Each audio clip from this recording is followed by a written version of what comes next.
up in the latest episode of Netball Unlocked, we look back at Super League Semi-Finals as Pulse advanced to the O2 and Lightning and Thunder set up a seismic preliminary final.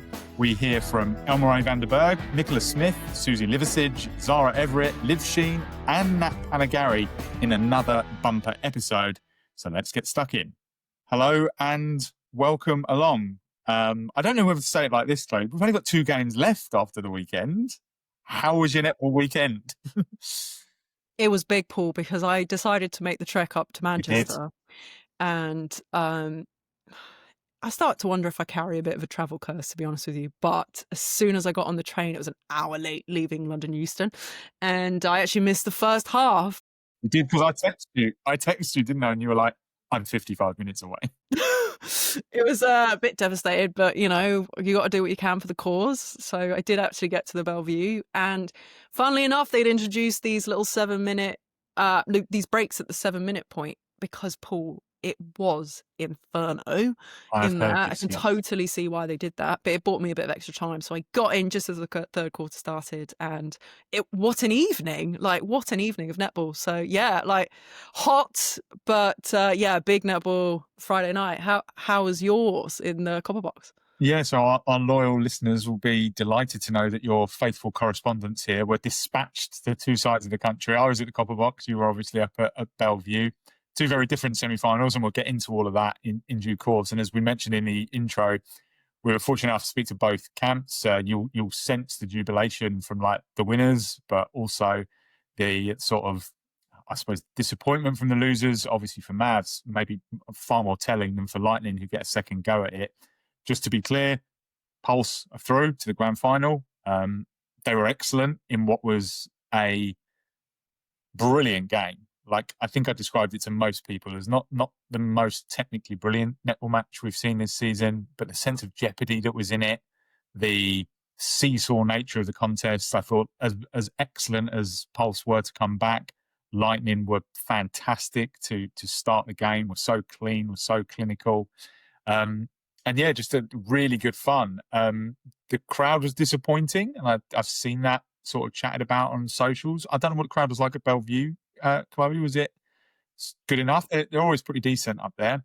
Yeah, I got the read on it from Karen Gregg. It was just about okay for them, as in it wasn't massive, it wasn't a sellout by any stretch, and it was, as I alluded to, a really hot day. So it's almost like the last thing you want to do with a hot day is be indoors watching netball with no aircon. But they did well. I think there were more people at the Bellevue than there were at the Copper Box. Yeah, I think it's something that might have to be part of this discussion, because both teams had incredibly short notice to try and put on an event. And clearly in London, Friday night at 8:00, people have a lot of things to do in London on a Friday night. I don't know what the solution is, whether it's one, and this probably isn't the solution, because why bother earning the right to a home semi-final, whether an England netball get a venue that everyone knows long enough in advance is going to be the semi-finals. Now, I do not know this to be fact, but I am presuming potentially that if maybe Lightning and Mavericks had been the home teams, it might not have been a Friday night. It potentially, because of university venues, could have been something different. That doesn't feel sustainable to me, that at a week's notice, you're trying to sell 2 high profile, the 2 highest profile games of the season thus far. Obviously, they'll get bigger as we go.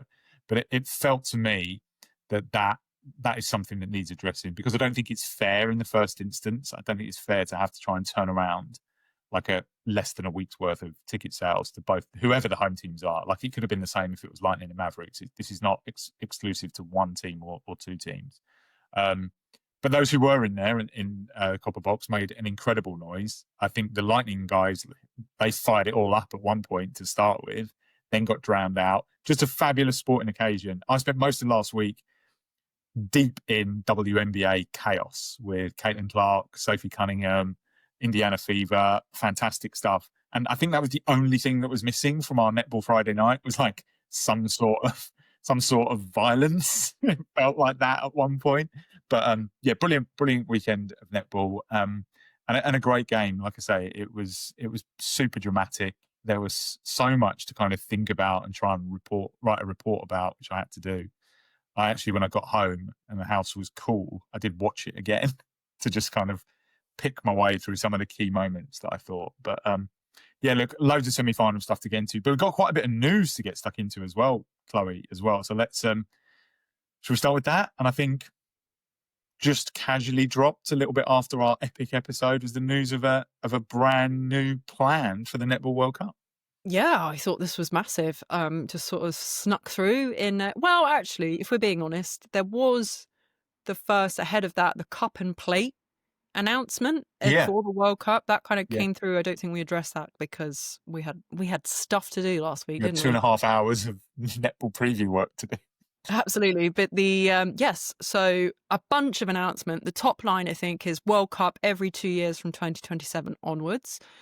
So we talked about the cup and the plate. There will be a men's World Cup, which is massive. The World Cup will now always be in November, which is an interesting one. I think after 2023, the clash with football was, I think, too dramatic not to make a shift on. And also in the press release, it talked about the domestic calendar trying to not disrupt that. We have a new biennial event from November 2028 in non-World Cup years, and the hosting of that is going to be the quote is, will be a key deliverable built into any World Cup hosting agreement. So I take that to mean if you host the World Cup, you also have to host that. I don't know. Anyway, then this I picked up on just as we were creating notes for this, but World Netball are already having initial conversations with members and third parties for 2028 to 35, with formal process launching immediately. That's for hosting. Now, third parties, Paul, tells me that's countries that maybe don't have a big netball presence or any netball presence at all. So could we be looking at Netball World Cups in the Middle East, for example? Now, I say that we know the UAE has presence, but, you know, when you look at the way world sporting events are tilting, you'll know with the NBA, right, that they are now in the Middle East, Abu Dhabi, places like that. So I thought that was really interesting. Then the final one that was snuck in right at the bottom, and I've had it on authority that clubs did not know about this, but an international club competition is also being looked at. So many things just coming out in this one press release. What were your reactions to that? Yeah, I kind of didn't know where to start because I think I sent you the tweet when you sent me the email. So we'd both kind of seen what was going down.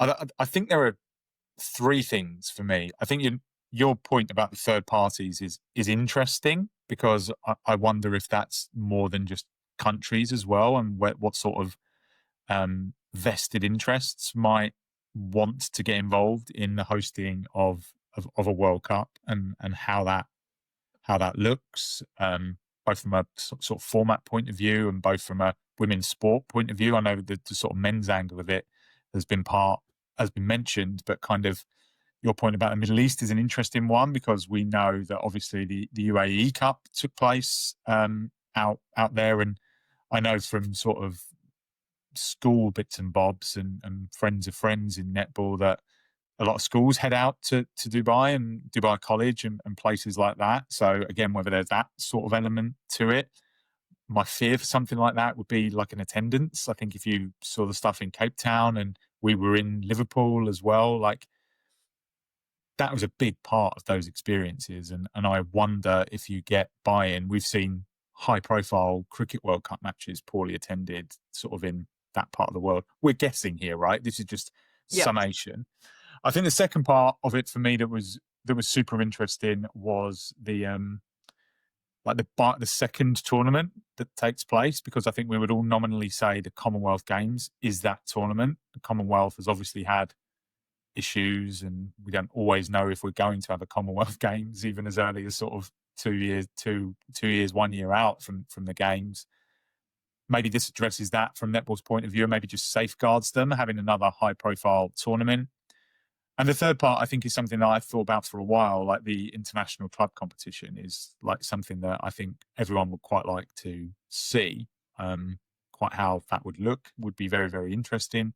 Maybe that's tied into this third party part of the conversation as well. And before we know it, we're faced with like maybe a Netball World Cup 1 year, a sort of Club Champions League another year, then whatever this other biannual tournament is going to be the year after. And then we get ourselves in a rotation of that regard, which, if we all consider that international is probably the highest form of the sport, is great to see. But then how do we fit domestic netball in and around all of those things? It's already pretty chaotic as it stands. Yeah, speaking to a couple of players actually about this, the concern, and it was sort of online, and former players were coming out with it too, concerns about qualifying and costs and Yeah. what that looks like for It's a really good nations point. that are sort of outside, maybe the top 3 or 4, if we're being honest. So that is really interesting, a question of loading and what that looks like already, because they are already, because there is no formal structure to the international window, like maybe I would take rugby as a good example with like the Six Nations, because we kind of get at that a bit with a quad series, but it's not consistent like a Six Nations is. It's not established like it is. It does. I think there is a bit of a panic of like, well, do we have to also do bits like that? What does that look like? If we are still tinkering with our domestic seasons, and are they expanding? Will they be longer if you expand them? Like, there is a lot at stake. From coming at it as somebody who deals a lot with Olympics, I can see there's a vision here leading up towards Brisbane. Certainly a lot of amateur sports that are at the games do have world championships outside of a 4-year cycle. So some have them every year, some have them every 2 years. A lot of people are like, I prefer the prestige of a 4-year event, but can netball afford to wait 4 years for a big event? Yeah. And to your I'd point, agree with saying that. like that is like the highest standard of competition. And also I think like it challenges you have to be more prepared all the time to have your best team forward. And I think that actually exposes a team like Australia a bit more. There's more chances to go at them, whereas they can build, and you've got time to assemble. Do you want to wait 4 years for that? I don't know. I don't think so. So with any kind of Olympic process, you will need qualifying events, because normally, at least with the Summer Olympics, there's continental quotas. So IFs have to find a way to get countries to play, compete, to do that. So maybe this is World Netball kind of thinking like that. It's hard to know because there wasn't too much like detail around other than the top lines that we sort of got. But yeah, I think it's definitely got people talking. I think there are issues. It'd be really interesting to know how this is sort of fleshed out a little bit more. But we have a com game. The idea you've just laid out there about the vision, I hadn't thought about it like that. I think, okay, if we nominally say that we believe the calendars kind of need to be sorted out, I think this is where you start, right? As much as we can talk about from the ground up or domestic netball or whatever it might be, this is kind of where it has to be. We have a World Cup here, we have a World Championships here, whatever they might want to call it. We have a Commonwealth Games here. Okay, now how do we filter down from that? How does a calendar year look? Where do we fit our domestic netball and all those sorts of things? I hadn't thought of it like that. That's a really good point. Maybe it's the start of a vision that we can hope that at least. Well, I think netball needs to be having a vision. Like, it can't 100%. afford in this landscape that we're in not to be like trying to muscle in and show itself a bit more. Like we do, I don't know, like World Cups and Commonwealth Games are so exciting. And we have them back to back as well. So why couldn't we have them one year after another? Other than, of course, the cost question, which I do think is a very, very legitimate question. But it's a bit chicken and egg, because if World Netball doesn't put forward a vision to then go to commercial or whoever it is sponsors, like, we want to do 2 world championships every other 2 years, we need money. Then how are you going to bring the money in the first? But you can't wait for the money to come to then put the events on. So yeah, it's almost a bit like Nelson's approach, right, to the NSL. Like, let me put this out there and hope there's a commercial response. I think that's kind of what this is. But look, I think it's perfect. probably right as well. I think it's probably right as well, because you and I covered this sport for so long. I think netball just continually ties itself up in knots. It feels like trying to make the right decision. I think it all comes from that good place. So actually, maybe putting yourselves out there now, this is what we are, this is what we're about. We're 2-year World Cups, we're professional Super League, we want to target SSN, and SSN having their own conversations about expansions and broadcast deals and all of those things. I think you have to be bold and you have to be brave. And I've said this for a really long time as well, is I do think at some point the buy-in has to come from someone else to the sport. Someone has to, people can sit and talk, and I'm sure many, many fans of netball are sort of in privileged positions where they may be able to make a decision that could say, do you know what, we're going to put 3 years of funding towards a domestic competition. Or I think that is the next step. Someone needs to be brave enough to put their money to it, because otherwise you just keep going around in circles. I think ultimately that's, like any sport, we deal with enough of them, that is what it comes down to. And hopefully presenting these visions will attract the right kind of investment. Yeah, and I think if there is an Olympic angle to this, we don't know that. Like, no one's talked about that. All we know is that Netball Australia are in conversations with Brisbane 2032. Like that's come out, and I believe, from what I know, roughly, like decisions about 2032 for sports, the decisions will be made next year. So there's a sense at which World Netball needs to get itself out there. But once a sport is chucked into the Olympics, it changes it. It does change the conversation. Like, you and I are both paying attention to flag football, right? This is like, the NFL is closely aligned with it. It really cares about it, but the intention that's now falling on it is massive. Like, I did an interview the other day with an Australian who is the first Australian ever to get a full college scholarship to go and play flag football in the US. And she's come off the back of that playing AFLW. Now, the reason why I mention that is because when you're in the Olympics, people start asking questions. They want to know, they want to see this opportunity. So, yeah, I think this is a tilt towards that, at least a nod maybe, but we'd love to get into this a little bit more, and hopefully more information does come out about it. Yeah, we'll look into that. We've got an off season to fill. This feels like a nice big juicy topic to get stuck into for one episode, right? A couple of other bits and pieces out and about. Emma Barry popped up in SSN. What an opportunity! First of all, I think great for Emma being out there and sort of training. But yeah, Sunshine Coast Lightning, little cameo on the bench. Yeah, it was the moment. Well, I don't think she didn't come on, did she? No. The moment she also looks like Ash Irvin, and you're like, is that Ash Irvin or Elmeré? It was just a moment like, wow, that's a very tall person with dark hair. But yeah, I mean, Emma Barry, who had been in Next Gen, took this opportunity to go out and play State League in Queensland, and now in a Lightning dress, which is unbelievable. But I think, Paul, from my understanding, there was a reserves finals happening, which and Lightning needed a replacement, so they couldn't tap it. They wanted, couldn't tap into their own reserves. Sport is about opportunity, Chloe, right? It's about taking your chance when maybe you least expect it. Yeah, well done, indeed. everybody. Yeah. Something I wanted to float was the contract situation. I'm not sure how much we can say. You're a little bit more up to speed on this, but we know we're in a period where clubs can talk to their under contract players. Have I got that right? But they, as far as I understand it, at least at the moment, nothing could be announced as far as playing contracts is concerned. Bit of a bugbear for me. I think we want to be able to talk about speculation. We want to talk about maybe what teams need, what positions filling, whether that's because we think they need to from a kind of how they've looked this season point of view, or whether they need to from a contract point of view. Like, we don't know. I had a couple of conversations at the Copper Box on Friday night with people who said similar. They want to be able to create talking points and link players with moves to clubs. That's just sport. But yeah, we don't until England Netball maybe want to be a little bit more, Super League want to be a little bit more kind of open about that sort of information. We're probably just going to be kind of, well, a little bit he said, she said kind of thing with this. Yeah, it's tough, isn't it? Because I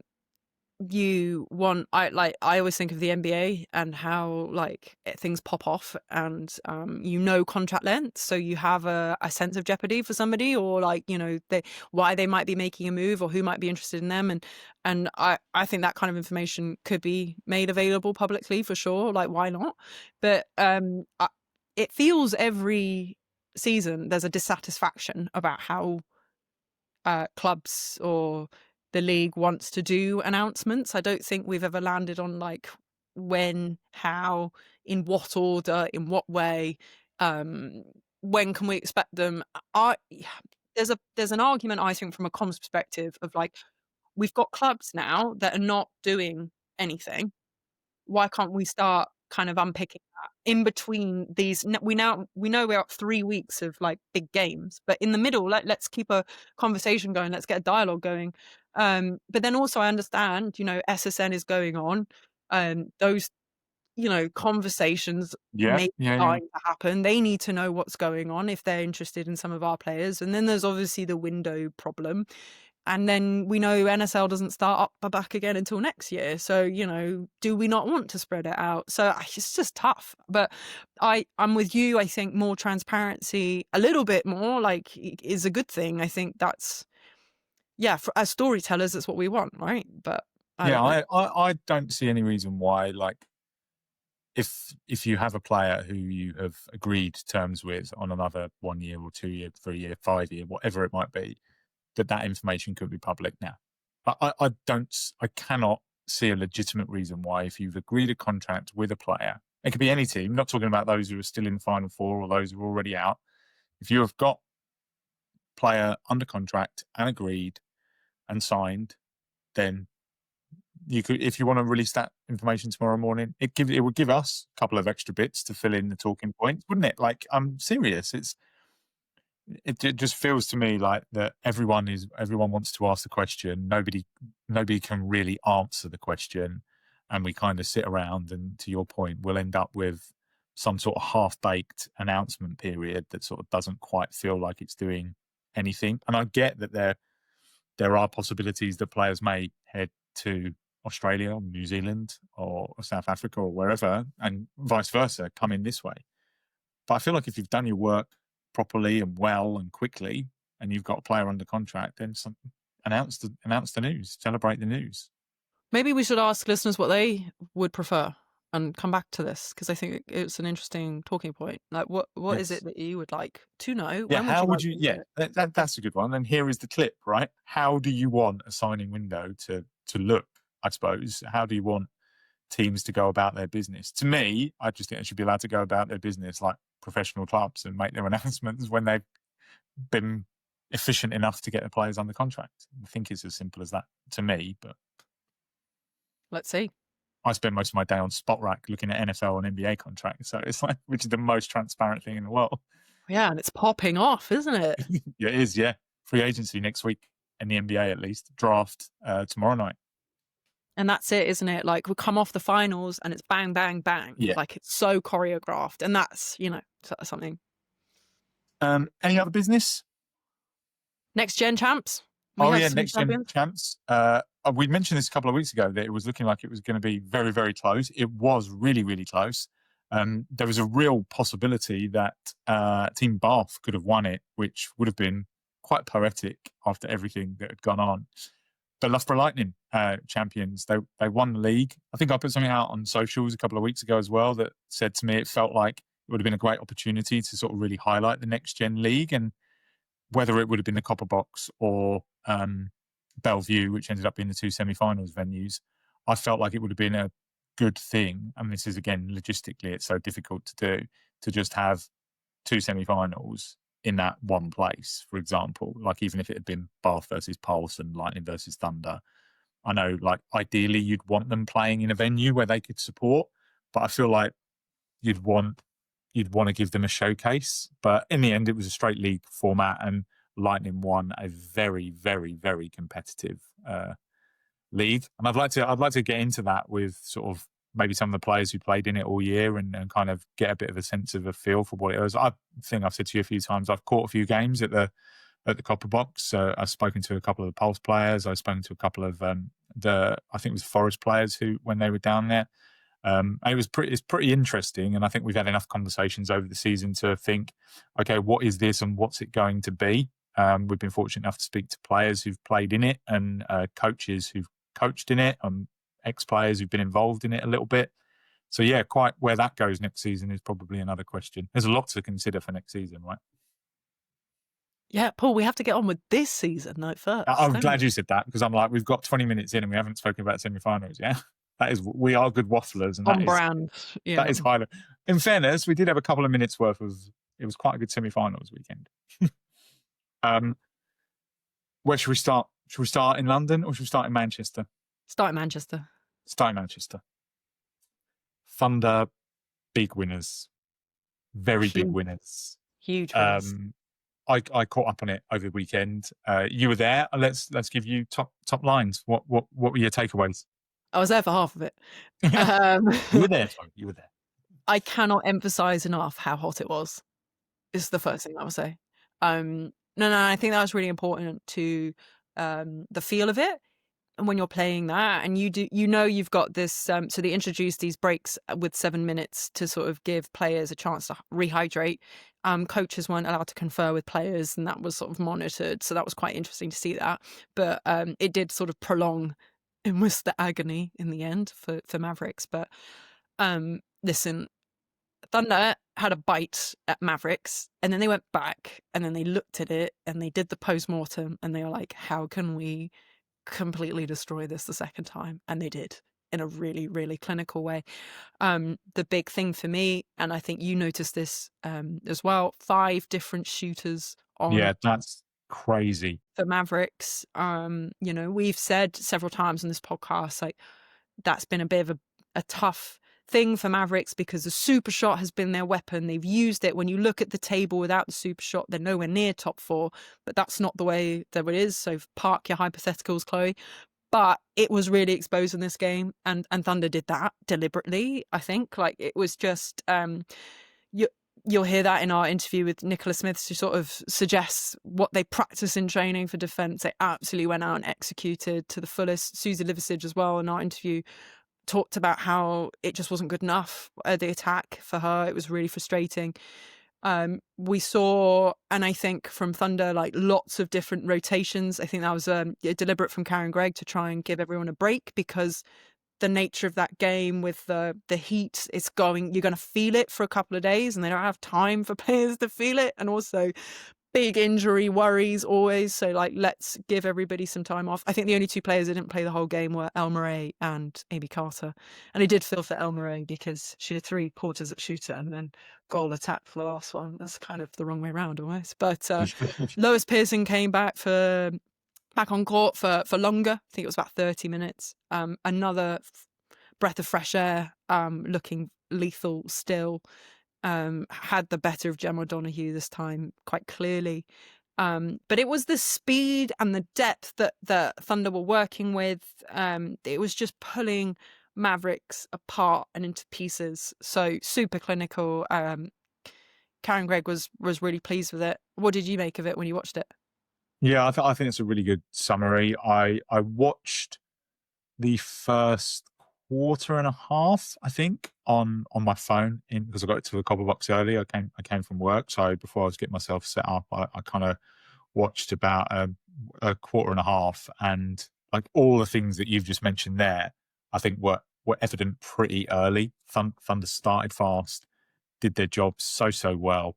I think I mentioned a couple of times over the last few weeks that getting that squad together for this stage of the season might be Thunder's superpower, because, we haven't seen some of the combinations. Yes, we know, of course, how great Paige Reed is and how fantastic Lois Pearson is, but this season there's not an awful lot on tape to go away and look at and how it's worked, and I think Thunder used that to their advantage. There's no getting away from the fact that Mavs were seriously depleted. They obviously were without Raz Quashie, which is a huge blow. She's been such a big part of everything they've done for such a long time, not just this season. You also got the news like the day before, if I remember correctly, that Amy Hepworth-Wayne is pregnant, which, congratulations to Amy Hepworth-Wayne, but that is a blow, because she's been, a big part of what they've done this season as well, like coming into the squad pretty late in the day. Izzy Phillips was fit to start, but came off quite early. She came back on. Did she come back on? Yeah. Sorry, she did come back on. But I don't know if part of me thought, was she feeling the pace a little bit, maybe, or whether it was just a tactical change. I just felt like it to me looked like Mavs kind of went to press in case of emergency quite early rather than maybe trust their processes. But I think that's to Thunder's credit. They made them do that. And I think Thunder looked really, really ominous, to be honest. They look really good. Yeah, I definitely. And with that win, Karen Gregg maintains a pretty impressive streak. She'll carry on another year, having never finished less than third since being in charge of Manchester Thunder. So that was particularly cool. I just think for Mavericks as well, nobody wanted to shoot. It seemed like George Inger didn't really want to hold the ball. Like it just, and maybe let's hear from Suzie to sort of.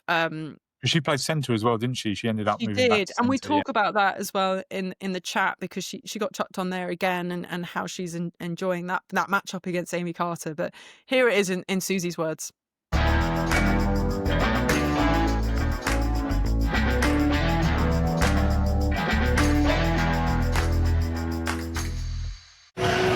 Suzie, a really tough day in the office, that one. How do you feel about it? Yeah, I think it's disappointing to end our season like that. Like, I know this team is so much better than that performance. But yeah, tonight wasn't our night. A tough night, for sure. Coming over here, you told me it was the toughest game you played all season. Do you still feel that way? Yeah, I'd say so. Maybe up there with our first game against Pulse.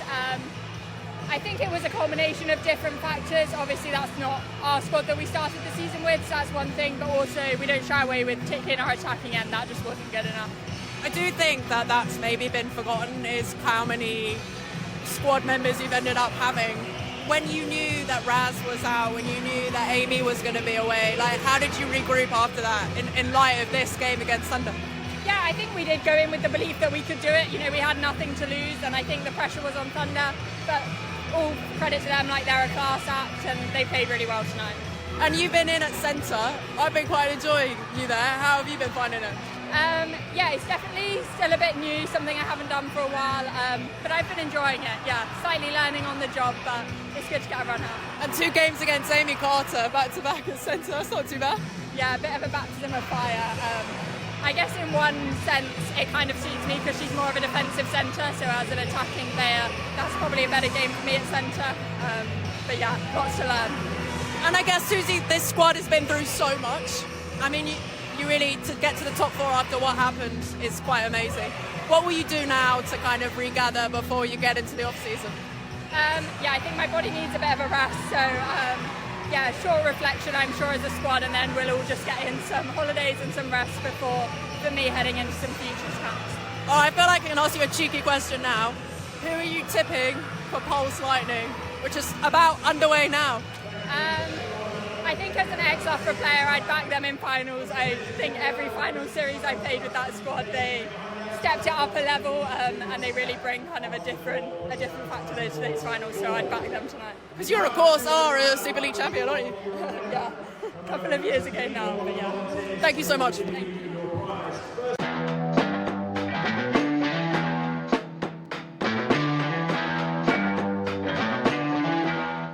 So that was really interesting there, Paul, because Suzie literally comparing it to that Pulse game where Mavericks got torn apart. And I think the atmosphere, the fans, the heat, everything was just kind of quite horrible. So, Mavericks will go away, I think, with their heads held high. For me, there is still a narrative about that could have been Forest, that should have been Forest, but no, I'm really sorry. But even with all the defense problems, the injuries, and what they've had to go through with surgeries as well, with Kira Roswell, Mavericks got there, they put up a fight, but they were just completely outdone in that. Yeah, I'm not having this. I had this conversation a little bit at the Copper Box with the general feeling that, but if Forest were there, and I was like, they had 14 games to get a top 4 place, and they didn't. That's the nature of a league table. You are where you deserve to be at the end of it. And the competition this year was pretty fierce. We've said a couple of times that, Birmingham ended up being quite close to top 4, but they gave themselves too much work to do. Forest were in the driving seat at one point, really. They had a lot of momentum and they lost a couple of games that they will feel they should have won. And if you do that, then you miss your opportunity. Mavs earn the right. Mavs are in the top 4. And yes, obviously, incredible bad luck with injury through the year. And that kind of haunted them right through like this final part. But you can't deny that they deserved their spot there. They did, just as much as Thunder gave them all the credit in the world by actually tearing them to pieces. It's like, this is a big game. This is a huge game that needs to be won. I'm sorry that you haven't got your maybe best 7 out on court, but we're absolutely here to win this Super League title this year.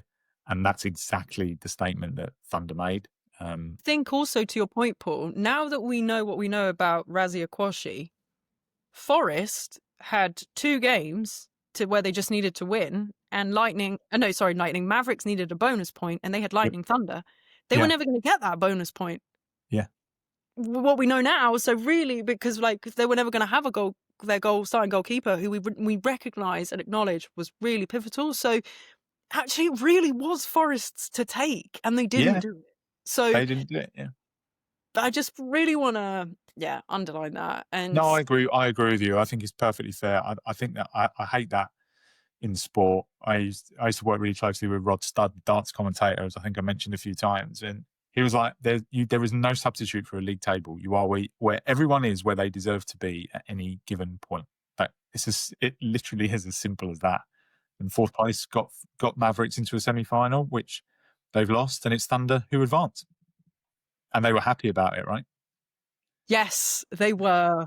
Thank you for that tee up. So this was great, because I think you had a similar situation with at the Copper Box, but I got Elmeré van der Berg for a post-match interview, and then was joined by Nicola Smith. So 2 South Africans that are friends. I think we can call them friends of this podcast, Paul, not least because they've both been on. But then they, it was quite funny. You'll hear it in the interview, guys, but they talk about a pool. And then I started calling it a swimming pool. And then after the interview sort of finished, I asked them both, like, tell me about this pool. And for those that are not watching this, if you can watch it, check this up now. This is the pool. It's a paddling pool that was bought for them to deal with the heat. And obviously they're South Africans, they love the sun, but they've not this pool. So anyway, here it is. And I hope you enjoy that little nugget.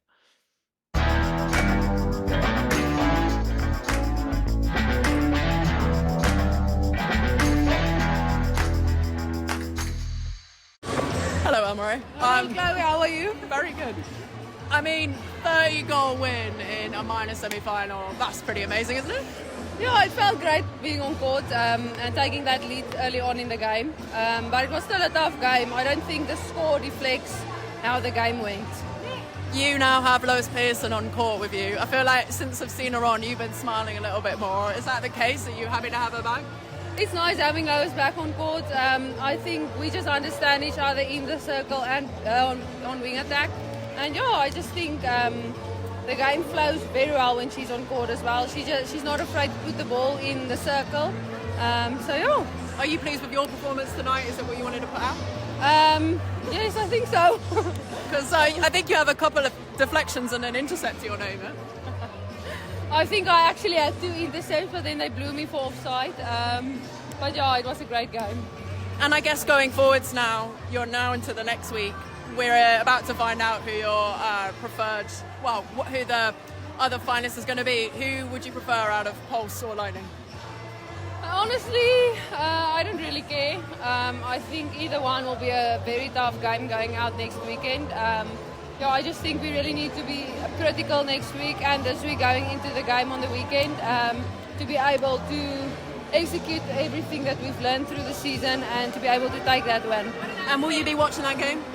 Yes, I will be watching that game when we get home after we have had a swim in our pool at the house. I'm joining. You guys are joining. We're joined by Nicola Smith. Nicola, how you find that game? What word can I use? Amazing. I think it's a basic word, but it's been amazing. And actually, the score actually reflected this time what was happening on court compared to last weekend. It's quite funny because Elmeré said the opposite. She said it didn't reflect the game. What game did you play? It still felt tough being on court. No, it didn't look tough. But I was laughing at her the last quarter when she played goal attack. which is getting the intercept on the transfer, then she runs all the way, like freaking out of breath, all the way to the circle and just standing there for the other ball. We should say it is very, very hot in here. That's why it felt tougher than it actually was. I must say, like within the first 5 minutes, I was like, felt like back home. But yeah, I think the score reflected what was happening on court. I think we played a really good game tonight. I think it's because it felt so hot in here, and every 7 minutes having a water break Yeah, that felt a bit more tougher than. Yeah. I guess what was it that you learned from the game, the round 14 game, that you wanted to put in play tonight? What should we have been seeing in tonight's game? Well, definitely our defense running that baseline sweep that the shooters are doing. But I think really what we did in training this week reflected on what we were doing on court tonight, especially like with the centre pass setups that they did, like screening the goal defense and then how we're playing out of that. That was actually we played out of that quite nicely. Elmeré says you're going to get the next game on once you get in the swimming pool. Are you going to be watching it together? No, I will be getting in the swimming pool with her. No, but we're going to watch the game. Well, if she's watching it, I should probably also watch it. And if I'm right, if I remember from our interview, you wanted Pulse to win the next game and Lightning in the final. Is that still how I you was feel? actually thinking about it today, so I was like, do you still want Pulse in the final or semi-final?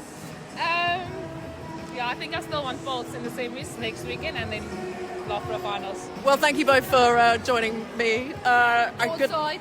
Courtside. Courtside, literally courtside. Best of luck with it, and go again next week, I guess.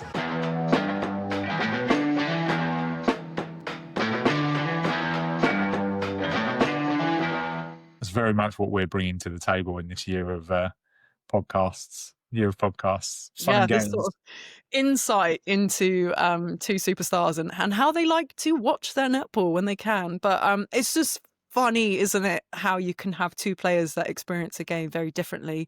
You know, Elmeré struggling a little bit with the heat and thinking the scoreline didn't reflect the game, and then you've got Nicola saying the complete opposite. But what I thought was really interesting from that, Paul, was hearing Nicola hint a bit of the tactics that were going on about protecting the baseline from the sweep and really working on centre passes. So we know that Thunder are great tacticians, so to get a sort of sense of that is really cool. But yeah, one answered don't care to who comes next, and the other one still had a preference for Pulse in the semi-final, but they won't get Pulse in the semi-final, right, Paul? Because you were at the Copper Box. Tell us what happened there. I was at the Copper Box, and I thought at one stage we might be looking like we might have something similar, a bit of a blowout early on. But in the end, it was Pulse who were victorious. They won 50-49. It was every bit as close as that scoreline suggests. Everyone I spoke to on the court afterwards, on the record and off the record, just couldn't believe what an epic game of netball it was as well. And I think that has to be, as much as we're going to get stuck into some other bits and pieces, I think that has to be the takeaway in this season, where we've talked so much about wanting that drama and that jeopardy and all of those things.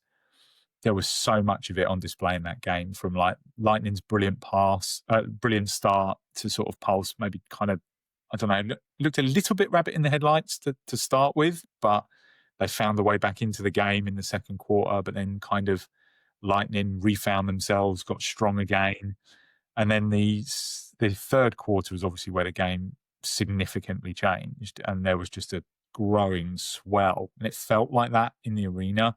And that was Fumi's quarter, like 3 turnovers and 1 forced miss, if you like, from Sammy Wallace-Joseph. She was close enough to her to put her enough. And as you look through the stats, Sammy didn't miss many, but that miss came off the back of 3 successive, pretty much, turnovers from Fumi, interceptions, keeping the ball in unbelievable fashion.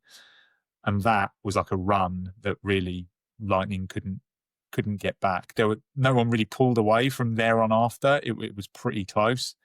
And then I think obviously the really significant factor came right at the end, where Lightning got themselves sort of 6 goals in front. No one had wanted to take too much of a chance. Lightning was 6 in front with 3 minutes to play. Decided in my view, wrongly, because they had the centre pass advantage to just try and keep the ball. And I think that's something you're going to kind of chat a little bit about, Chloe. But they didn't really keep the ball with much purpose. And I think there is a difference when you play with purpose. Everything kind of didn't really go beyond the sort of place between sort of the attack end of the middle third and the defensive end of the attacking third, if you like. It sort of stayed in that area. And I couldn't get around my head. I'm like, take it to goal, score, because you've got the centre pass advantage. So if it kind of keeps, you're not going to be behind in this instance. Like, you're either in front or you're level. And then we'll go to extra time if we needed to. And because of that nature of trying to keep the ball, it just gave Pulse that opportunity. And they were close a couple of times. And then in the end, Zara Everitt pinched the ball. It broke nicely. They scored. And then doubled down, and then all of a sudden it was their advantage. Now, sport never comes down to just those tiny little bits, but I think it does in some cases. It's like that. That's where the game was won, because Lightning were 6 goals in front. It was a tough one to take. I spoke to Nat Panagarry after, incredibly grateful to her for talking, because it was tough. Like, it was a really tough place. Everyone was hot and sweaty and exhausted, and obviously you had the emotional drain in there. But before we get into some of the other stuff, we'll just hear from Nat afterwards, who we spoke to in the build-up, and who admitted it was pretty tough to take.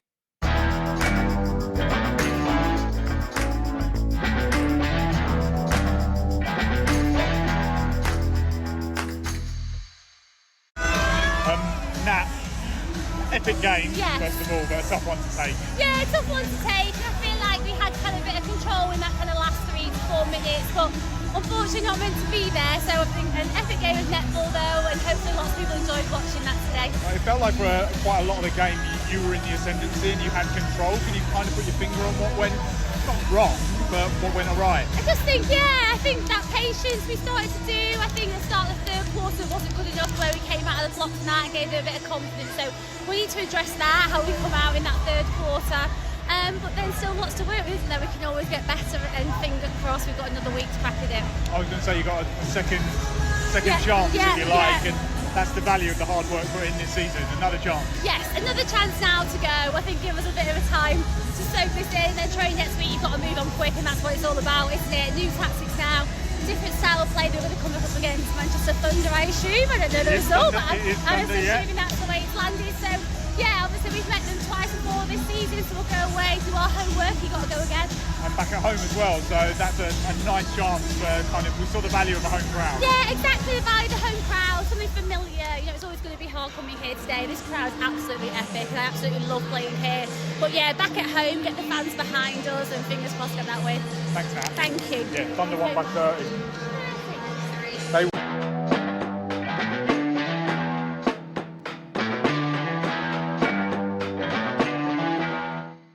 So that's kind of the losers camp. Not that their dreams are over. They'll play Thunder in preliminary final this week. Chloe, I've kind of gone over a bit of sort of top line stuff. What about you? Was there anything that leapt out to you when you ended up watching it back? Are you teeing me up for picky bits? Because if you've got picky bits, I have picky bits. Can I just say, I should have actually said as well, and you might be doing this, but they brought Gracie Smith on for Tyler Orr, and it was pivotal, because when I came home and I watched everything back, I realised she was almost everywhere. She feeding, hands in, kind of here or there, just a presence in the middle of the court. This girl was finishing her GCSEs less than a week beforehand. It's pretty astonishing that she was able to do that. I don't know if that tees you up or not, but I felt like that was worth mentioning. Yeah, you've preempted a slide or two. Thanks for that. No, I think it's interesting because you will have been at the game and felt the game, and I always think that and you're talking about scoreline drama, and that's how you would have experienced it. I obviously watched it back with my goggles on of okay, what happened, so I was looking for rather than feeling it, and then I think and then looking at it, you kind of, there's almost an inevitability, and it sounds crazy, an inevitability to Pulse's win. And and that sounds ridiculous because Lightning had such a big lead, but I think Sam Bird said this in the Sky coverage, that in the second quarter they had stats that they were looking at that kind of told them they were surging. So they actually came out really confident out of the halftime break because they knew things were shifting. And then obviously they build the comeback, and then they do the mini comeback again, as you pointed to in the quarter. But when we go back through this, the big thing I kind of wanted to show with it is never easy for Lightning. Even in the beginning, when they're putting goals in and they build this great big lead, it is never easy. And actually, the difference for me at the start is Shadeen on Sophie Kelly. That is a straight win. Like, Shadeen won that. She won ball off Sophie Kelly, and Sophie Kelly comes off. That's the other big change that Pulse make, and they make it early. And then the other one, just let that pass, is sorry, I don't know if you can hear that. It's a siren. Yeah, that's loud, isn't it? My flow. Where was I? And the other, the other big thing at the start was shooting errors from Pulse. And actually, I just want to, before we get into it, so it's in everyone's minds, is Sophie Kelly 0 from 1 in single goal attempts and 0 from 1 in super shot attempts, so that's 0%. And then Nicole Briett 5 from 8 in the single and 0 from 2 in the super shot. So that is a goal attack on 50% and a goal attack on 0%. That is really important for how the game is set up early at the start, and generally actually how it goes. But that comboed with Pulse being messy, as in they were giving a lot of penalty away early on, allowed Lightning to get this lead that also I think is almost like a fool's lead. So it looks like Lightning are dominant, but actually it's like Pulse are just not in it yet. Anyway, but it's so easy to say that having watched the game back and not been there. But anyway, hopefully I'll show you this with my picky bits. So you know the drill, guys. If you can get it on a screen, have a look. I'll try my best to explain it so you don't have to if you can't. But here we go. Lightning bright start, I call it.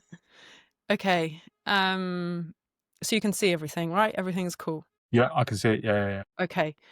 So this is what I wanted to draw out. So this is early on in the game. And I call it Lightning's bright start because really they're confronted with the box, but they play around the box. They're okay with it. So you'll see actually like Shadeen Van der Merwe is going to have to go back to Alice Harvey. This is at 1-3, right? Goalkeeper's already in play. So it's telling you the pressure Pulse want to put on. Here, that moment there where Tyler Orr knocks into Shadeen allows the collapse of the defensive pressure and gives Lightning a chance to breathe and set and go again. Now, in that moment, see how Nat Panagarry goes straight to Fumi to screen. She's got time to do this. Berry Neal goes free for the ball. It moves around. She goes straight into Samantha Waller-Joseph. That doesn't happen very often in this game, and I'll show you examples of that. But look, that's Lightning absorbing it, being okay with it, passing it around. Here again, it's another example of Lightning kind of dealing with the box. That's the end of the video. Here, look. And here, so we're going to go back to the third line. This happens a tremendous amount in the game. And there's a penalty from Sophie Kelly. Defensive pressure is released. So Lightning get a second chance. And then ball into Berry Neal into the pocket. And here Zara Everitt is going to give up a penalty. So another chance sort of go again that Gary Burgess calls it. So you see how kind of, and I think Ebony Yosura Brown mentions the difference in penalty counts actually in the coverage of this game after the first quarter. There's a frustration. Yeah, it was high. It was high, yeah, and it was because of this. Like they're getting too eager with the box they want to put on. And Fumi's close there, but she doesn't quite get it. So Pulse are ready, eager for it, and it goes back again to the third line. This is 3-7. This is when Lightning are building their lead, right? But it's not easy. You can see that it's not easy, but they're okay with it because the damage of this pressure hasn't yet been done. Samantha Waller-Joseph in the super shot zone, and she's going to shoot that, and it's going to go in. And also I wanted to point to the Lightning traps because they do set traps, and they were successful in the beginning. So here, listeners of this podcast going back will know I did a pick of Lightning leads, and I talked about this pressure that this tactic Lightning love, which is to push everybody high. They want you to play laterally so they can pick off ball. And that's exactly what happens here, right? So Van der Merwe pushes Scholes up all the way, nearly gets the ball. At least Scholes has to mishandle it. See where everybody is, pushing high. There's a 2-on-1 on Zara Everitt. Goes back to Hallie Adio. Again, lateral ball. And I believe this, if I remember correctly, it's another lateral ball. So this is Lightning at work. This is their bread and butter. This is what they do. And the idea is this pressure will build and build until they force you into a pass. You feel like it's the only option. Like you can't do anything else because you've so experienced this. And that's exactly kind of what happens here. So look at Shadeen Van der Merwe. Bang. She was reading that well. That was planned for her to pick off. And she actually ends up hugging Gary Burgess here. But I think she maybe gets a contact. But like that's the trap. So it's working. So Lightning are doing what they want to be doing. But the box, our friend the box, box. You would have seen at the start, Lightning playing through it. And Pulse don't change the box. But what they do is the shape gets better and they get better at going for it. But the magic of this tactic, and it is so well executed by this team, is that it is wearing. And that's the thing. And I'll have another point to illustrate how wearing it is later in this slideshow. But our friend, the box. So I've got lots of examples of this to show you. And Gracie Smith comes on and slides into this box very well. And that's the quality of Pulse's defense, is that she does just do that. It is seamless. But can you see the gap here that's going on? And then Nat Panagarry is not even an option. She's run right into it, right round. Fumi Fadoju on Ella Clark. That's just not an option. You're never going to give it. Back to the third line. Empty space. All of this empty space.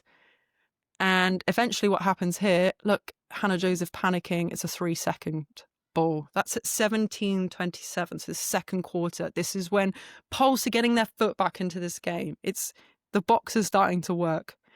And it's cleaner. They're generally being cleaner with it, which is a big difference. Again, I love this box. So this is a penalty that enables them to set up. And look how they've set up. Look at that empty gap in the middle. Third quarter now. So Pulse are really trying to get back at that lead. And the switch here, Gracie gives off Nat Panagarry to Zara Everitt. And then she tries to lunge for that ball. Doesn't get it. But goes backwards. Box shape. Ella Clark comes out. Fumi's like, okay, cool, but I'm just going to come back out in front of you. Here's the square. And then the ball is dribbled. Okay, contact. So releases the pressure. Our good friend Gary Burgess. And we go again. And everyone sets right back up into the box. It's so clinical, the way that they do this. And then Nat Panagarry's had enough. She's going to try and send it over the top. Hallie Adio's all over that sideline. So Lightning have to go again. And this is eating time. And Pulse are okay. We'll set the box back up again. And I'm pretty sure at the end of this clip, Lightning do get it to goal. But it's another example. It's just more boxy goodness. It goes up to the three-quarter line. Not the three-quarter line, the transverse line. Nicole Britt has a go at it. Doesn't get it.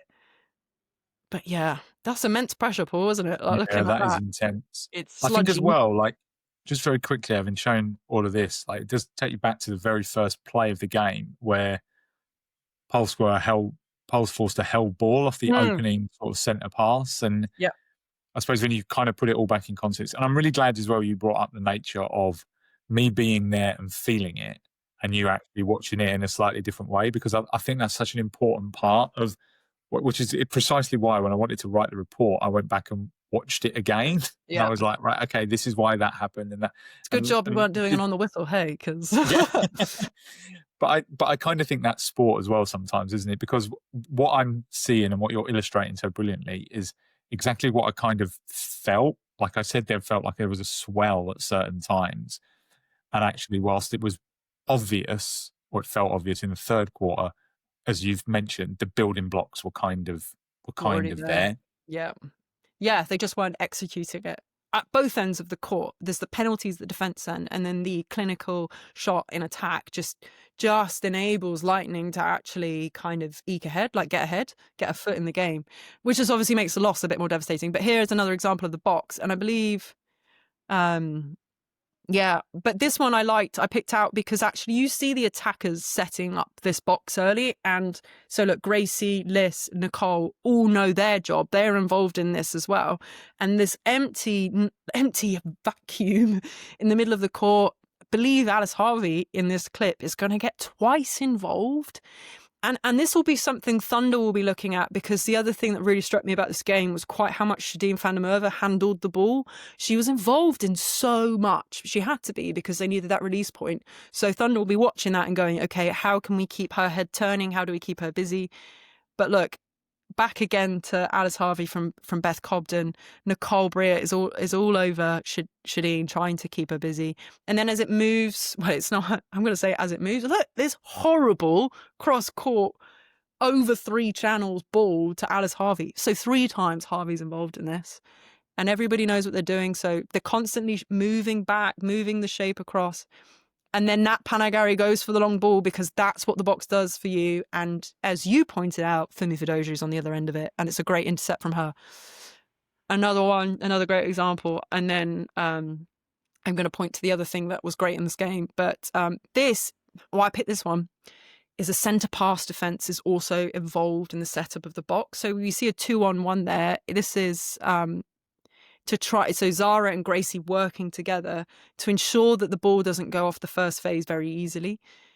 And so that buys them time to, just as it goes laterally, to kind of go back and set up the box, so that the attackers for Pulse go, right, okay, we're up. They shift, and then the wing defence, Zara Everitt moves back. She thought she might go for that one, wasn't available. But that's okay. She gets away with it because there's a penalty call. So box comes back up. It gets set back up again. And Beth Cobden is just looking down like, oh, God. So short pass to Shadeen. And then Gracie Smith pressure, pick up Zara Everitt. Off we go. Pulse in action. Now, Fumi and Hallie, we know they are a great pair. But one thing, again, Thunder will be taking notes of, if they haven't already, because this isn't the first time they do this. But it's the way that actually, if you look, Hallie switches onto the goal attack in this game, and Fumi goes back to Samantha Wallace-Joseph. This is, spoilers. This is in regular speed, this slide. But look, it's a centre pass. But as soon as we start, the camera angle starts going to the goal third, you'll see right up here, that's Hallie on Berry. Fumi's already gone right back on Samantha Wallace-Joseph. So this is what these two do. If there's a dominant shooter and you know you've got one of you that's like an aerial ace, which is Fumi, you send her back. But it also means Hallie marshals the front. So she'll call things, go for things, put arms over pressure. And then this is what they do really well. They come in, the timing, to jump back on together to put pressure on that ball up into Samantha Wallace-Joseph. Like, this is what they've been doing all season, but they did it really well here. Again, and then in this slide, what I wanted to draw out is the switching.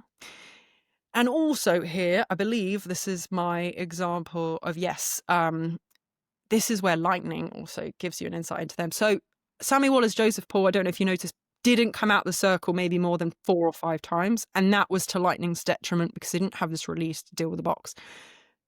See here, Hallie is just going to switch with Fumi, right, you're out, I'm in. And then this is so telling of Lightning's fate, even though it's quarter 2. But look, the ball's on the circle edge, and Hallie goes to, and maybe not the correct decision, she goes to hold up Berry. In looking at that, as I've paused it, how many times would Hannah Joseph actually have given that ball? Because look how much space there is behind Samantha Wallace-Joseph. Acres. She won't give it. And then see the frustration on Samantha Wallace-Joseph. She turns her head. She's like, I can't believe you won't give that. Give that to me. It's on. And this is kind of what develops throughout the game. Now, that's all we'll talk about defense. Ball speed, aka Smith, Scholes, Tchine connection. I've got some in slow motion, but also in regular speed for you to kind of see and experience this. But one of the big things... We haven't done much attacking previously, have you, Chloe? You're usually big on defence.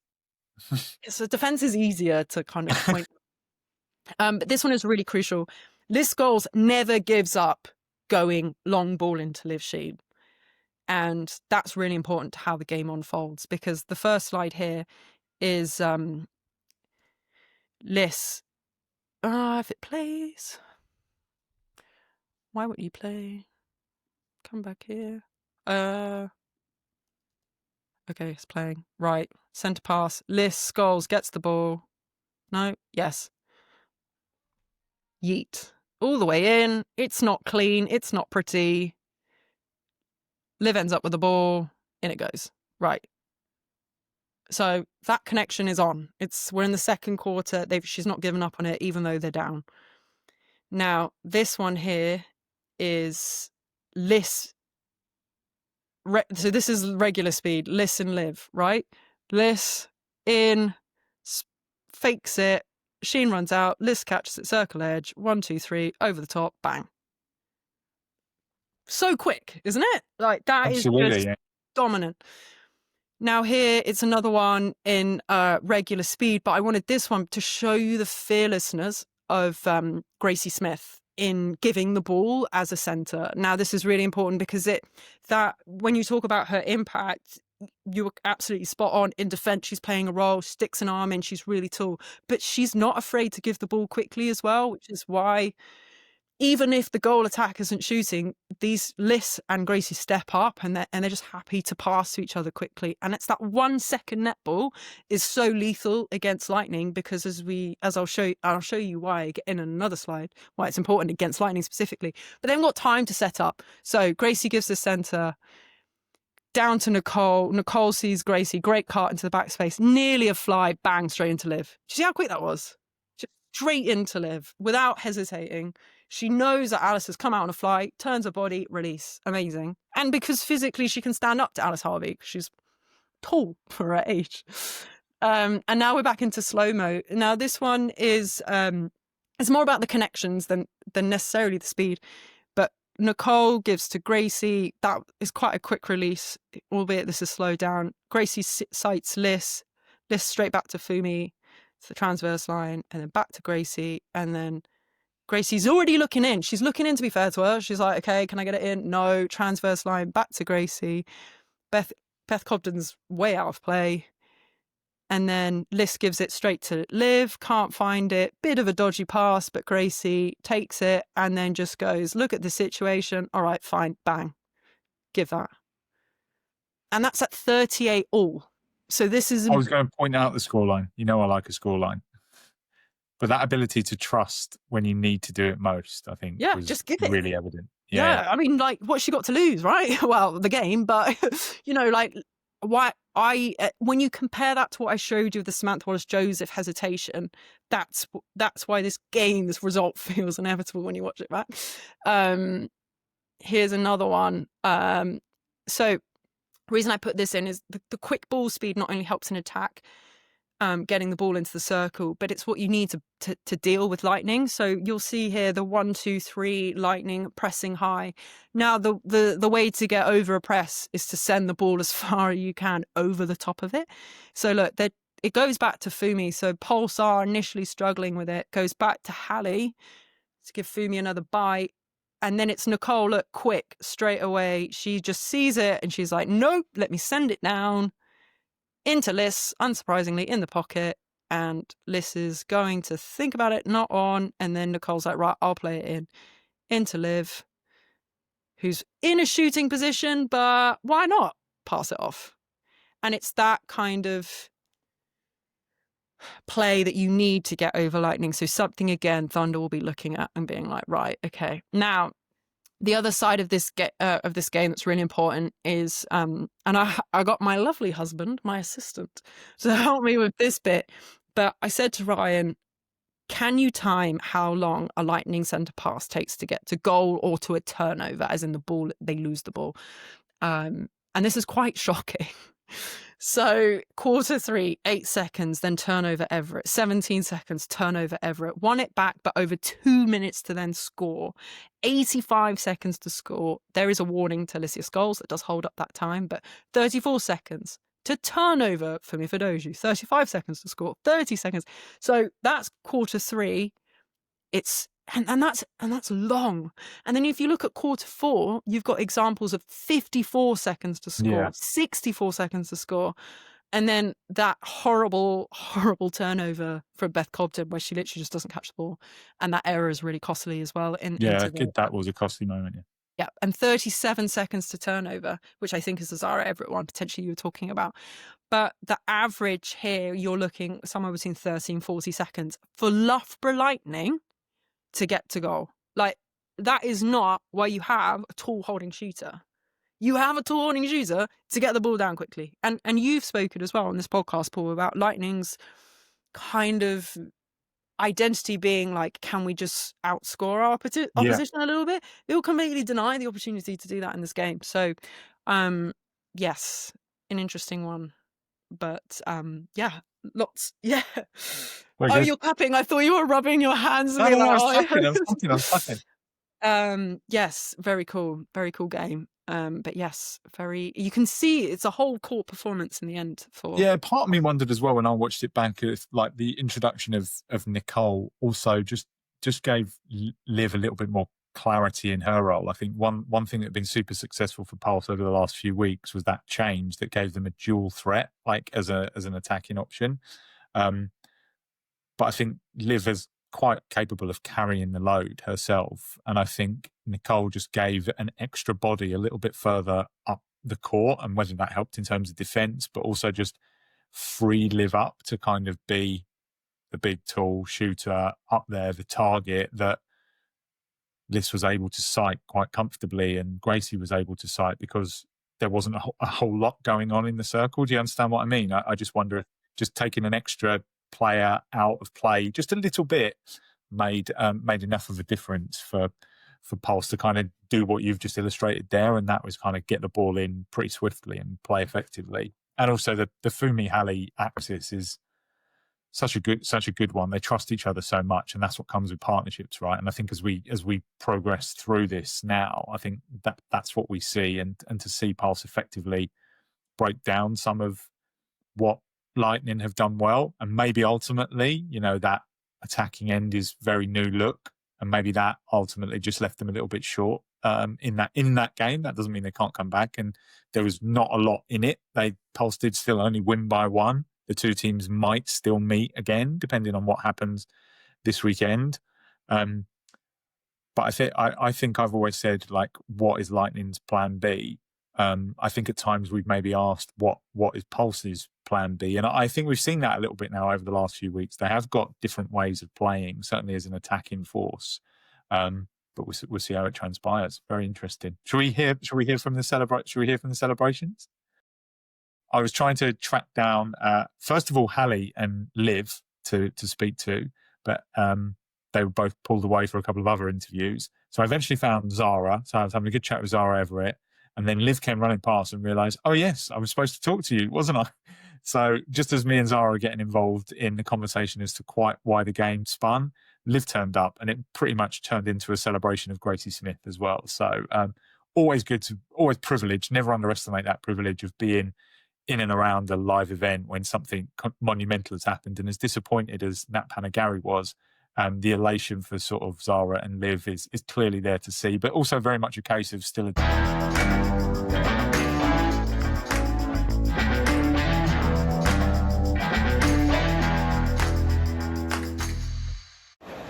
I've written down 2 words, wow and how. Because I don't know the answer. Wow, obviously super high energy game. We had a great first centre pass, held ball, and I really thought we sealed the deal there. And then I made a bit of an error. So we didn't have a great start in the end, but we just showed the grit and determination that we've built probably over the last 4 years. And I think just the belief that it doesn't matter how many goals we go down, we can bring it back. Nerves of steel from Liv, great shooting from her. She just absolutely took on that responsibility. And the whole team was just so hard on defence the whole time.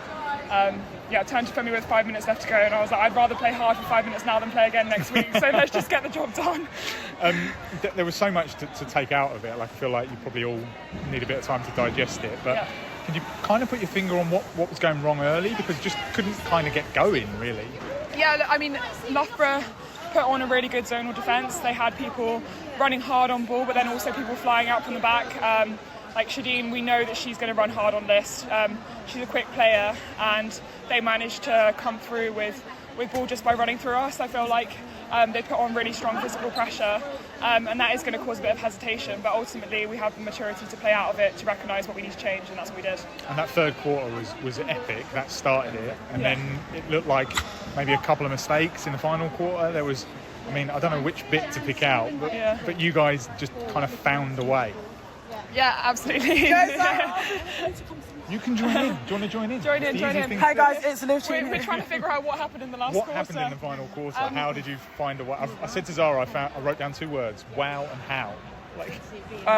Literally, I think it was just the fact that we knew that we needed to win, and we knew we didn't want to come back again. Yeah, I think it was just that grit. Like, we just realised that, look, we're not losing, man. Well, I think we know that we owe it to ourselves to win. Yeah. We owe it to ourselves to show our fans that we can push through. And we also know that if we want to win in the final, obviously, we could have another chance next week, but we need to make a statement now that we're here and we're ready to play and we're ready to lift the trophy next week. What Zara said. 2 weeks' time. Can I ask you both for a word on Zara? Zara, on Gracie, who finished her GCSEs like less than a week ago, and then she's out there doing that, celebrating now as she walks past She's us. solid is my word for Gracie. She's just, I don't know, I mean, she's crazy, isn't she? Yeah. But I think you can see her confidence and her flair on court. She's just like, she just sights Liv so well. She's such a great target running through on the overlap. And in defence, she's got that range and natural ability to fly for ball. So she's awesome, and I thought she came on with great confidence today. Yeah, and I think just the fact that she's got zero fear, like she doesn't care. She comes in and it's just, for her, it's just another game of netball. It's just like, at her young age, I wish if when I was 16 I could be doing that, but like, she's just sick. Like, although don't you think after you finished your GCSEs you did just feel like you were on top of the world? So maybe it's that. Maybe it's that. But yeah, I think Grace is solid, and I'm just so happy that she's just shining and her future's so bright. So yeah. Final word here, like, you guys have been through it over the last few years, usually at the hands of Loughborough, but now you've got a grand final to look forward to, and a week off. Which bit are you looking forward to most? Grand final. Well, I mean, we keep saying week off. Obviously, we are going to be. We've got 2 weeks of training. So actually, I think 2 weeks of training without a match in between is kind of sad. Yeah. But I'm actually really excited for the grand final. I think once we go back to training and just tackle, the start, stuff like that, I think will be good. But yeah, I'm really excited for the grand final. I think we deserve to be there. I think we've shown that we deserve to be there. It's now just going out there and just doing it. And you've earned the right to celebrate as well, right? You can enjoy these ones. Yeah, sure. Like, it's never a given to get into the final. 100%. And I felt like, I don't think I was that nonchalant when we won. I felt like quite a lot of people were like, oh, I yeah, nearly cool. cried. Yeah. But yeah, we didn't make it last time, and we pushed through this year. So I'm looking forward to the final. Let's go. Make sure you get your tickets, guys. Awesome.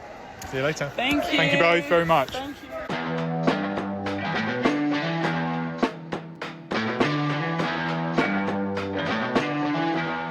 So we know one. We now need to find out the other one. So after looking back, let's look forward, Chloe. Loughborough Lightning versus Manchester Thunder at the David Wallace Arena on Sunday afternoon. I believe you are going. You and your glamorous assistant. He might be coming with me, yes. I think at this point it's fair to point out that sort of Lightning got the better of Thunder in both games this season. We asked the question before Pulse played Lightning if it made any difference. So I'll probably ask you it again, Chloe. Do you think this makes a difference? I feel like Thunder are a very different team right now at the moment, at least. Yeah, they're a very different team. And I think, Paul, we have to look at the form that Lightning are in as well. And I think that does sort of change things a little bit. I mean, they've lost 3 of their last 4 games. So, I don't think it matters. I think Thunder will be approaching this like a final. They'll probably be not refusing to call it a prelim final. They'll just be calling it a final. And they'll just approach it as such. And, this is meaty, right? This is the grand final. Right. This is... grand final light. Yeah, grand final light. Yeah, there you go. Perfect. You took the words out of my mouth. So, there's history. A lot is said about the Lightning Pulse rivalry. Lightning Thunder also have a great history as well. Two grand finals in the last two grand finals in the last 3 years between these two. So it's like it's a weather storm of, you know, I don't know. There'll be lots of weather puns. I feel like I haven't really made a good effort there, but yes, like it's at Lightning's home, so I don't know if that necessarily favors Lightning on a crowd and atmosphere perspective so much as it would if it were at the Bellevue. Like, I think that is a home court advantage. Yeah, that's why I think it's almost an advantage, because it's not there, if that makes sense. Yes. So yeah, exactly. It's more of a negative on Thunder than a plus for Lightning. But I'm sure now that tickets are out and there's so much hype around this game, hopefully there is a bit more attendance to this than the other two. But yeah, I mean, Paul, talk us through the key matchups. Like, what you thinking, what you're saying? I mean, I think there's probably I think the key decision really for Thunder is, you know, how they start in the attacking circle. We saw it was, you know, we know that Lois and Paige have been kind of managed through the last few weeks. Lois in particular really is just a couple of games.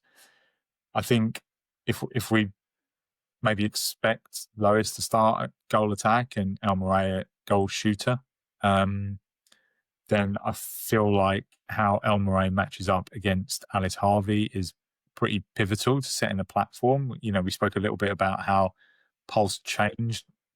I suppose did change the way they play, the way they got the ball into Liv Tchine. So we know that Elmeré is pretty deadly. So it's like, can Thunder find a way to feed her quickly? And with Amy Carter in the team, Emma Rayner in the team, and Lois Pearson in the team, I feel like that gives them a trident that can kind of feed Elmeré. And then I suppose there are matchups all over the court, but when I was jotting down the lineups before we started, I felt like the bench was a significant part as well, because I think with Paige Reed or Lois Pearson, whoever it might be, India Massa and Aaliyah McCormick, there are significant changes that can be made to the Thunder team.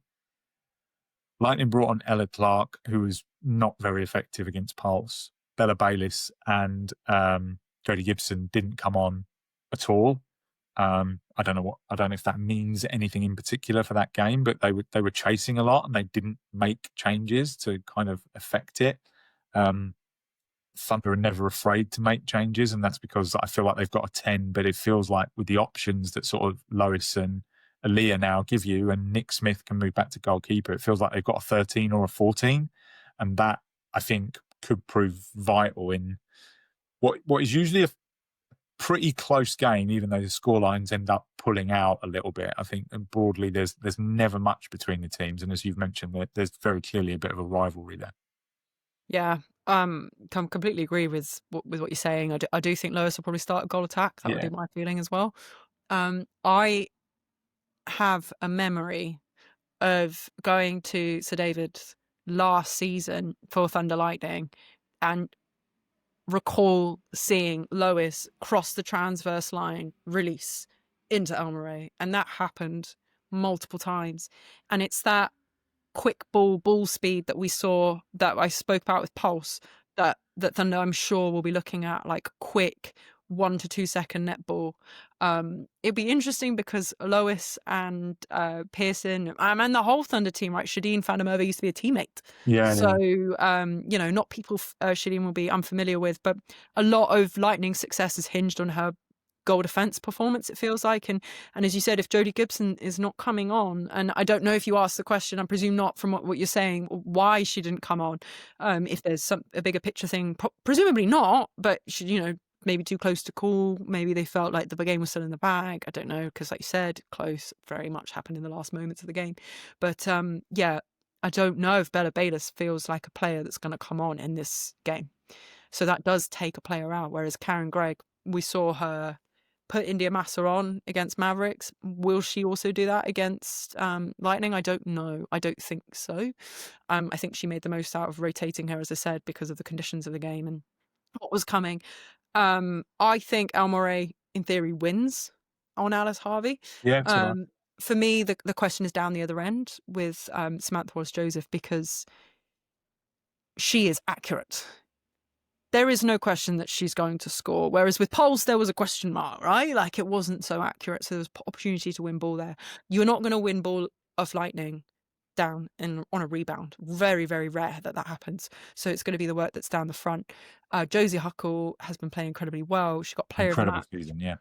Doing extraordinarily well, and we know from Lightning's win last season that Nick Smith at goal defense is effective, and I do think like she's told us on this podcast she's relishing this battle. It's one she's excited for. Taylor McKevitt on Hannah Joseph is just going to be really big, because Zara Everitt won ball off Hannah. She really That will be something that Lightning will be looking at. I think if Thunder are to do well, they've got to keep Samantha Wallace-Joseph still. That I think her movement has always been a little bit of a cloud over it because of the knee. We know she's fit, but I don't feel like the mobility is once what it was. So if Thunder can keep her in the circle and really, really tag and bother Berry Neal, who I think pull a forgettable game, as well as Ella Clark, then I think I think Thunder can get involved on this game. But look, Lightning know this is go hard or go home, shit or bust. I'm gonna swear. So we have to put an expletive out of our podcast, an 18 warning. I feel like it deserves it, though, because they know that. Nat said as much to you, like it's they've matched really well. So and they are different. Thunder play very different to Pulse. The box is not going to be so much a problem. It's going to be a different challenge. So the centre passes are going to be really important. The structures that are out are going to be really important. Big one. Are we gonna make some predictions? At one point in that, when I first watched Pulse Lightning, I was feeling very, very sure of my prediction. I was like, oh, what did I say? I said Lightning by 3, and I was like, yeah, it's looking good. And then obviously did you not say Pulse by 1 or something? Did you get it right? I think I said Pulse. I might have said Pulse by 1 or 2, but I wouldn't be surprised if it went the other way, which actually was quite prescient. Yeah, I think you kind of know. I said, well, I said Thunder Mavericks double digits. That wasn't specific enough. That was like 30 goals. But, I said Thunder by 9. That was ambitious. They blew that out in the first quarter. They said, Paul Prenderville, watch this. Hold my beer. Do you tell me, what do you think? I've had a feeling since maybe the midpoint of the season that Thunder were going to make it to the grand final. I feel like everything that's happened has made me kind of just solidify that thought. I think they had such a terrible time with injuries, but I think they managed it brilliantly. They've got players back at the right time, and ultimately, like I just think they have more options to get themselves out of any situation that might arise. Now, your point on matchups is a really good one, because I think we've spoken several times that for whatever reason in netball, and certainly in the Super League, there are teams who you might think you are way better than. Not that that's the case here, but you just don't match up against correctly. And there is a bit of a matchup thing here that we'll maybe see plan out. But if I work it out on paper, I think Thunder will just have too much, and I think they'll win by maybe 5 or 6. I just think they're playing well, and there's a belief in that squad. They have incredible amount of options, and I really can't get that out of my head at the moment. I feel like that's a really big thing. Yeah, I think I also feel that Thunder have this. I'm not gonna. I should because you did. Well, you will, because I did. Make me? No, I'm kidding. If I put myself out there, you put yourself out there. Yes, no, of course. Thunder. I think your prediction is pretty good. I would probably echo that. Thunder by 4, just to go under. And I don't think there'll be much in it. I think it'll be a good game. I think that the matchups all over the court are matchups that you could see going in other directions, but I think the crucial one was I do think Josie Huckle will get the better of Sammy Wallace-Joseph. That doesn't mean she'll stop her scoring. I think it'll mean she's got her where she wants her, because you can't stop someone like Sammy scoring. And I think at the other end, I think Elmeré is another one who's going from strength to strength as the season goes on. And to have Paige Reed or Lois Pearson, or a combination of the two, being able to sort of be in that circle with her, that is a step up, as we mentioned last week, from sort of Shannon and Anya, who've had brilliant developmental seasons, but I don't think anyone would have expected them to be a part of a squad. And now there are 3 internationals in that circle for Thunder, which I think makes a huge difference.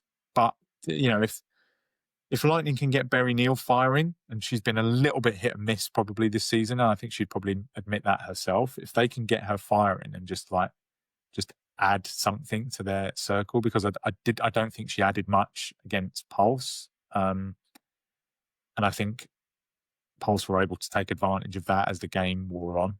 I think if Berry can hit a groove early, I think that maybe makes it even closer. But I think it's the accuracy of Berg. Maybe, yeah. And just to remind myself again, she's scored 2 from 2, which is no volume at all in the 1 point, and then super shot 2 from 2. She shot 4 goals, 2 super shots, 2 normal goals in an entire game. That is accurate, but no volume, and that will be something that Thunder would love to replicate. But if Berry Neal maintains that accuracy and can find the super, because we haven't really talked about the super shot in this. No, we haven't actually. Yeah, amazing! Oh my god, did someone get Chloe Merrill not to talk about the super shot? But Liv Tchine used that massively to Pulse's advantage at the end. So both teams can super shoot. And I think Elmeré actually had a really great super shot performance against Mavericks. We talked a little bit about an intercept she managed to score off as well that she self-made. So I think it's going to be a great game, whatever happens. And I think the occasion, I wouldn't underestimate the state of the occasion on Thunder, how they feel that, given that, like you said, given the way the season's been for them, to get to this is massive. Lightning might have felt they always were going to get to this because they're dealing with being 3-time champions, right? So everybody's got something to play for. So I can't wait to be there. Hopefully I'll get to run around and catch some post-match reaction for podcasts as well, some exclusives as they were. So let's see. That'd be good. And then like we said, we're running out of games now. Only 2 more to go. What will we do? I'm sure we'll find something to talk about. 2 games left, Paul, but maybe the best 2 games of the season. Certainly the most riding on them. But we're saying that each week now. Everything a little bit more, a little bit more, a little bit more. I know. I mean, I am very much looking forward to it. And have you got your accreditation in for the O2 yet? No, but I have the form, so I will fill that in. Have you done yours? Or am I doing it for both of us? Do it for both of us, please. Okay. I'm the administrations department, right? Administrations and bookings. That's fair. That's fair. On that note, thank you for listening. As always, we will. I know we've said we've only got a couple of games left, but we will still be here. We'll probably have a coffee and decide what our off-season plan is at the O2, won't we, Chloe? I think that might be what we decide to do. But for now, enjoy the weekend's game, and we'll catch you next week.